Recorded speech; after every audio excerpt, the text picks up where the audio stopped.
Fluffy Mamon for our merienda for today's video. Tignan nyo naman kung gaano kalambot ang ating mamon. Gagawa tayo. Kailangan lang natin dito ng egg. 3 pieces ang ginamit ko. Ayan. Then, paghihiwalayin lang natin yung egg white at saka yung egg yolk natin. Ayan. Pag medium size ang gagamitin nyo na egg, so 4 ang gamitin nyo. Pero gaya nito, XL, so 3 lang. Set aside muna natin ang ating mga egg yolk. And then, yung egg white natin is ibibit natin para maging sticky siya. Ayan.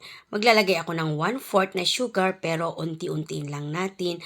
Nakatatlong lagay ako sa sugar natin. Pakonti-konti lang hanggang sa makuha natin yung ganitong texture. Ayan, pwede na yan. Set aside lang natin.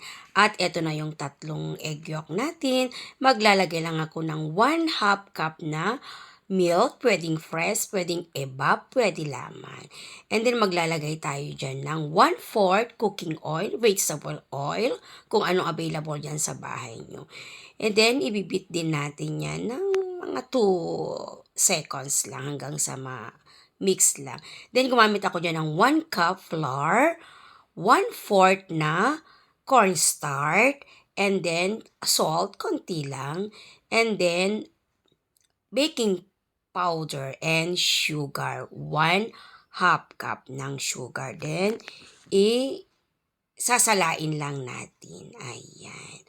And then, unti-unti na nating ilagay yung ating merang. Ayan. 2 beses ko siyang nilagay.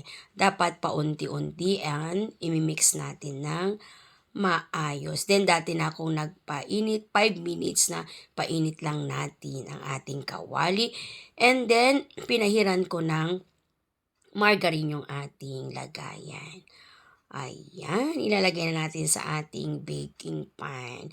Yes, sa kawali lang natin ibibake ang ating mamon. Yan. At ibibake lang natin dyan ng 25 to 30 minutes. Yan. After 25 minutes, gagamitan natin ng toothpick. Pag malinis na, ibig sabihin luto na ang ating mamon. Ayan, hinihiwa na. Thank you for watching. God bless po sa lahat.